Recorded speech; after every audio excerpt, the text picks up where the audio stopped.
Hi, I'm Alton Brown, and I used to have a goat. Where did my goat go? Well, it went to a family who really needed it, just like the heifer cow I used to have and the water buffalo, which was really too big for my place anyway.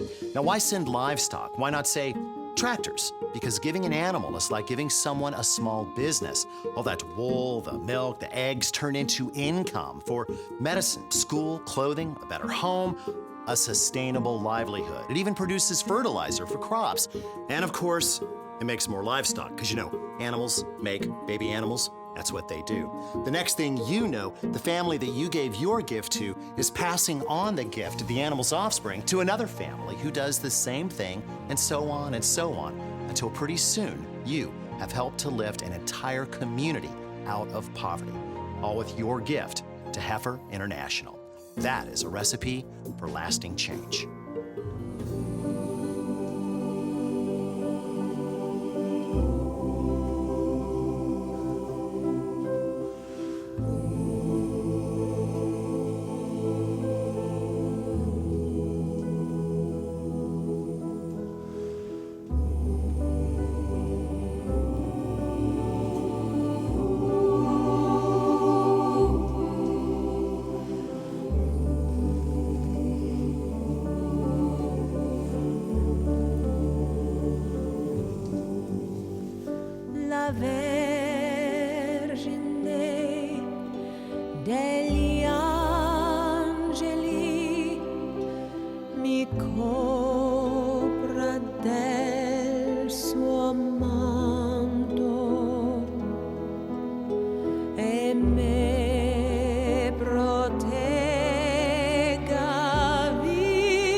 That was a beautiful winter scene from Cross Keys Village, the Brethren home community near Gettysburg, Pennsylvania, together with the wonderful music of Pink Martini.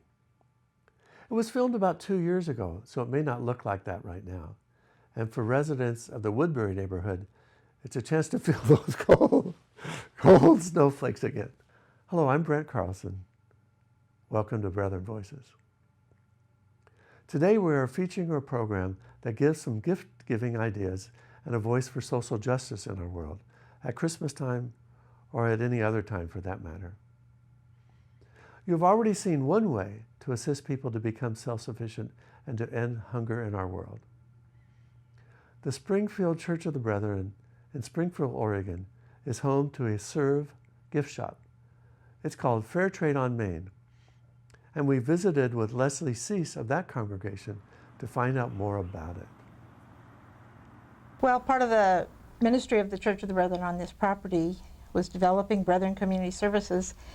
And because the ministry serves a large number of people with severe persistent mental illness, we found that in our society we usually put those people to the back. And so why not have something here on the property near their housing, which is right across the parking lot, and have the rest of the world come to them instead of waiting for them to have to go out to the rest of the world. Make them understand that they are part of the normal world. So that started, and we thought having a presence here of a store would be helpful for them, and for us to have the name out there of what Brethren Community Services, what the board is, what goes on this property. And being that we were from the Church of the Brethren, we knew that for a long time that we had wanted to do something to have an outlet for SERRV products here in Oregon. And SERRV is an old organization started by the Church of the Brethren, now independent. So what does SERRV mean, and how long has that been in business? Well, SERRV started officially, was formed as an entity in 1949, but before that, just after World War II, men from the Church of the Brethren were traveling by ship to go over to Europe to help in the resettlement program there in Europe. And the first thing that was ever sold came out of these men bringing back cuckoo clocks from the Black Forest area of Germany. And everybody loved them. They first brought them as gifts, and we said, we can sell these things for these people. You have been in business as Fair Trade on Main for 10 years. 10 years. We're about, at the time of this filming, we're about to have our 10th anniversary. And how did it begin? An interesting piece of history there for me is that I was raised in the Deep South in New Orleans, knew nothing of the Church of the Brethren or SERRV. And for a wedding gift, I was given a nativity scene from an aunt in New Orleans. And it turned out to be the olive wood nativities from SERRV. I didn't know where it came from. I'd never heard of it. I just knew that someone had carved it. This is 41 years ago. I was going to say, and you were a little girl. I was a little girl 41 years ago, yes. Young bride. And then I met my mother-in-law, who gave me a wedding gift of a mother-of-pearl pin from Jerusalem, just like one she had. And I still have that pin. She then showed me the catalog, and there was my nativity scene in it. And things just started falling into place for me. So I've been pretty passionate personally about SERRV and about fair trade ever since then. And so when we had an opportunity to open here in this fun little place, I knew right away I needed to be involved in it. So I've been involved since before we actually opened the store. But we also have a lot of other volunteers who have been here from the beginning. And we are nonprofit and all volunteer. Are most of the items that you sell from SERRV? Yes, we do have almost primarily SERRV products. However, we support another organization called Women's Bean Project. And Women's Bean Project is also available through SERRV, but we already have a direct connection with them. So we get our products directly from them. Where does SERRV get its merchandise? You know, we talked about refugees and rehabilitation and vocation, but SERRV really has a kind of a special thing, that arrangements that they're making with people around the world. What do they do? Well, one of the priorities is an honest relationship with artisans around the world, and a respectful relationship, so that when SERRV works with an artisan, say in Haiti, they'll go in and they'll help them develop their art with the resources that are available to them. They're paid 50% of the cost of the item so that the artisan can pay for the materials if they need it, and then upon receipt they're paid the other 50%. And it's a trust relationship. Oh, really? And we really respect that here. So around the world there are cooperatives, I think that it's been up to 64 countries that have been served by SERRV by selling wares from the artisans around the world. And by helping the artisan, they're getting a living wage in their community. It may not be living wage in New York or Springfield, Oregon standards, but in their community they're given a living wage. And by doing that, they have an outlet. And we've also found that SERRV is going in and developing products, bringing the artisans to the United States, to their headquarters in Maryland, and helping them learn how to sell their products, not just through SERRV, but in other locations. Wonderful. So they're learning business skills, they're learning how to improve their sewing or their metalworking, rock work, learning skills that they never would have gotten. Leslie, when I came in the store, I saw you even have catalogs that carry the SERRV products. That's How, right. how often do the catalogs come out, and do they carry most of the merchandise in the catalog? Yes, this is where we do our shopping. So if someone is looking for something in this catalog, we'll get it for them. We order often enough that we can pretty much get the things we are looking for. The products range from food products to household to garden to holiday. It's an amazing Things for the jewelry, kitchen? things for the kitchen, things for your table, things for clothing, winter, and they put out catalogs on a regular basis so that we're shopping for springtime, summertime, very specific things. Right now we'll find a lot of wool from Nepal in the catalogs because it's that time of year. Can we have a little tour? Sure. And tell us maybe a little story about some of the items and where they come from? Well, I referred to the metal art, and the piece behind you here is a welcome sign that's got a rooster on it, and it's made in Haiti, and the artisans in Haiti are living in such poverty that it's just amazing. And that is how these pieces are made. They are laid on the ground and they are pounded. As I understand it, a lot of the products in Haiti come in 55-gallon drums, whether it's petroleum or any number of things. They're shipped there in drums. Well, this is the material they have available. And so now look at the beautiful art that comes from it. It's cleaned safely, it's recovered and cleaned safely, cut out by hand with tin snips and all sorts of things, pounded and put together by hand completely. When the earthquake happened in Haiti, the artisans who make these, because they're making it with such minimal resources, they could get right back to work because they didn't lose the infrastructure that would support their industry. Some of the things you have here are food items that don't come through SERRV. Right, that's correct. So often we're able to get our coffees, organic coffees, ground and beans directly from Equal Exchange. But SERRV carries a wonderful product line. Here's something else from Haiti. Just like in Oregon, there's a lot of rock in Haiti because it was a volcano at one time. These rocks are very hard and solid and heavy. And the artisans feel that. Holy cow. It's very That's heavy. probably 10 pounds. Right, it's a real substantial sculpture. It's beautiful. We call this Mother with Two Daughters, and it's been hand carved. This is the same as this, and it's all It's the same stone? It's the same, it's Wow. one rock. And we can count on the artisans providing these for us. That's amazing. Time and time again, and they're carved completely with no power tools. You can see that they're chiseled. The artisan writes their name, carves their name in the bottom of it. Absolutely amazing. Just amazing That's to me that we wonderful. can count. It's one thing to get one piece of art, but to be able to produce it for us and for us to be able to rely on them to provide us a reproducible piece of art. Well, the way It's it is amazing. made, too, everyone's going to be a little different. It's amazing. Yes, they're little bit because it is a piece of art, but you can count on getting a statue as fine as this every time. Good. Wonderful. Brent, we talked about using the resources available in a community, and this is a beautifully made silk scarf that's dyed to have starfish on it. It is such a fine scarf and is beaded at the edge. Isn't that Wow. beautiful beadwork? Yeah, that's very unique. All made by hand. The silk scarf, of course, is manufactured in the country, and then the artisans dye the silk and paint it. This is a hand-painted silk scarf, and people love these. We can't keep them in. They're Really? going all the time. So it's everything from rocks to food to just the finest silk items you can imagine here.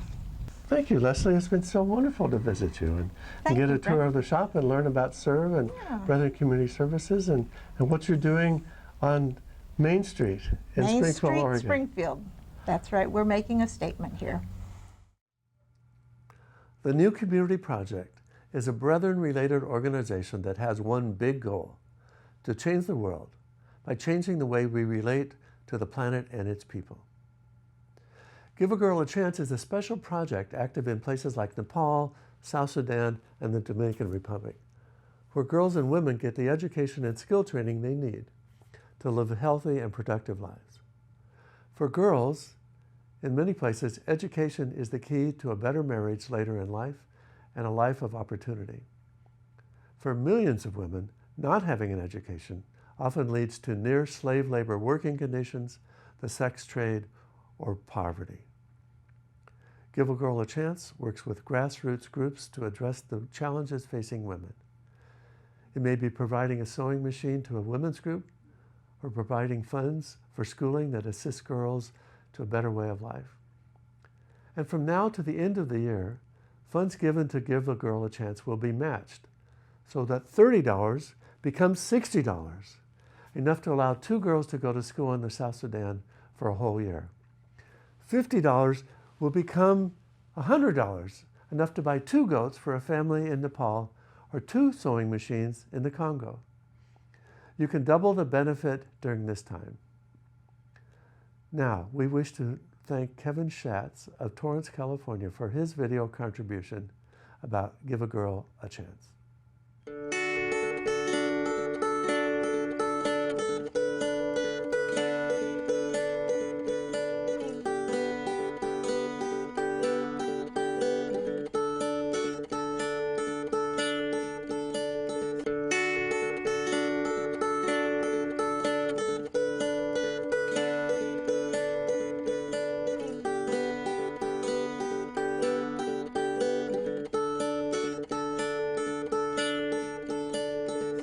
So blue, shades of green, death of death, things unseen, pen with ink, pages wide, faithful test by fireside. And am I alone in the mysterious unknown, with the seeds of doubt planted in my mind? Make me a heart of gold, make me white as snow. And the shadows and their countrymen gladly take me by the hand. They'll tell me where to go through the darkest of my soul.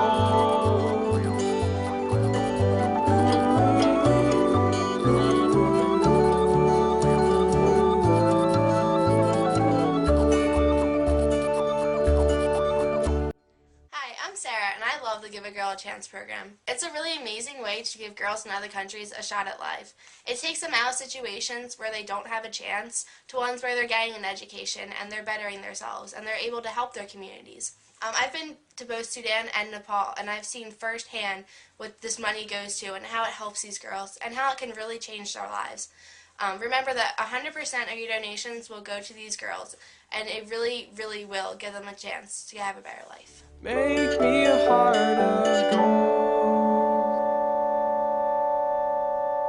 Brethren Voices strives to feature people and congregations who are attempting to make a difference in our world.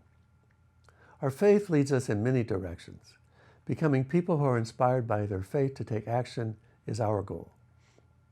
At this time of the year, the Brethren congregations of Southern Pennsylvania reach out to those individuals who may be of the least appreciated in our society, the truckers, who we are so dependent on every day of our lives and we take for granted. Here's what some of the congregations of the Southern Pennsylvania area are doing at this time of the year. They call it Cookies for Truckers.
Our project is called Cookies for Truckers. We pack cookies every year around Christmas time, and they're taken to the truck stop in Carlisle, and the packages are given to truckers who are not home for the holidays. I think many times families might come through that same place, and they too maybe get a pack or two, because we've gotten a couple thank you notes from them. Early in November, we start putting out, announcing that we're going to do the Cookie for Truckers project in church. And then they have sign-up sheets both in the church cloakroom and then over at Harmony Ridge in the mail room. And people bake cookies. We packed 100, I think he said 186 packs of cookies. And each pack gets 1 dozen cookies.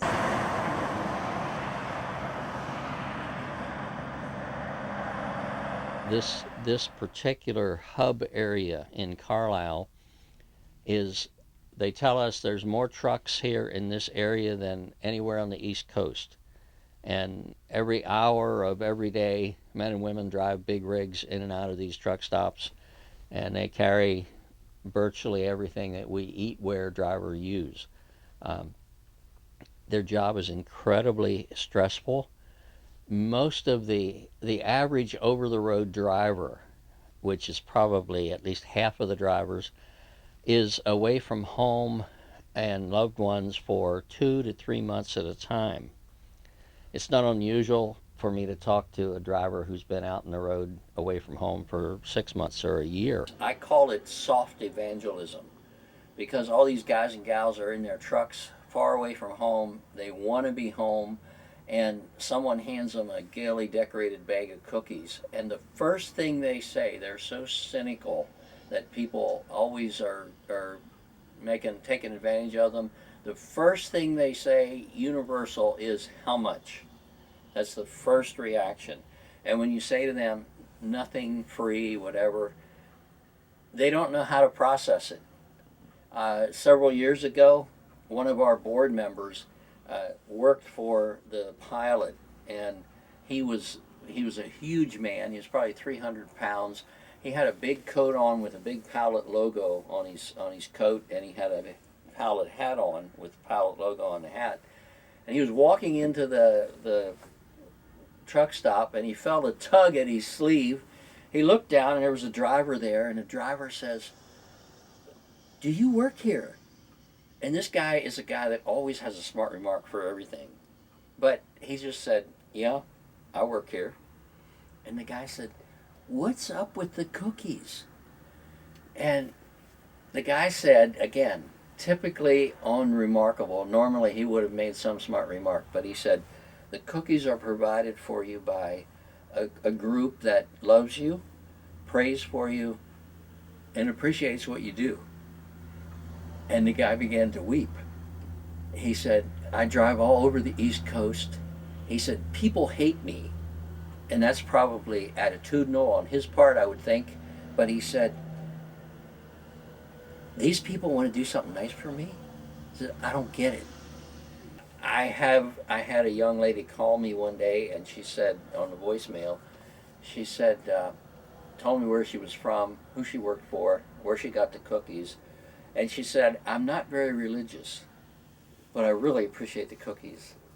And when I tell that story to the churches, when I go out and talk to the churches about the ministry, I like to say that one of you good cooks touched a heart for Christ that we pastors wouldn't have touched. As soon as we start handing them out, the phone starts ringing.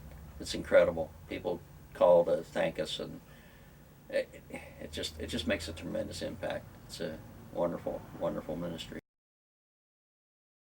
70 years ago, following World War II, the Church of the Brethren formed a partnership with the United Nations Relief and Rehabilitation Administration to ship 200,000 head of cattle to Europe.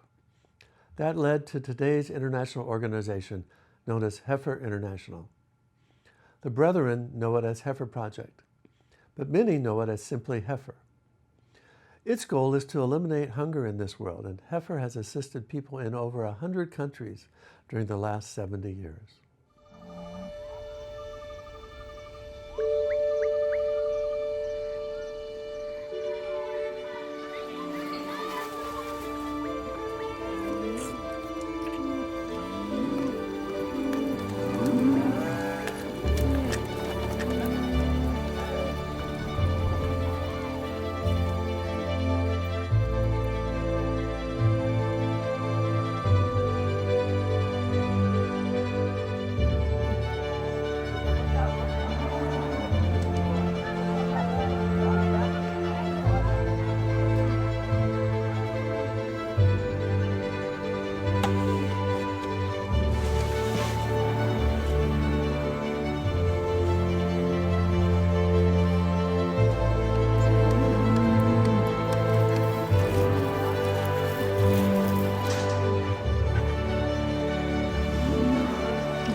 We invite you to consider supporting Heifer International and new community project, Special Project, Give a Girl a Chance, as an alternative to the gift-giving frenzy of this Christmas season that we have become so accustomed to.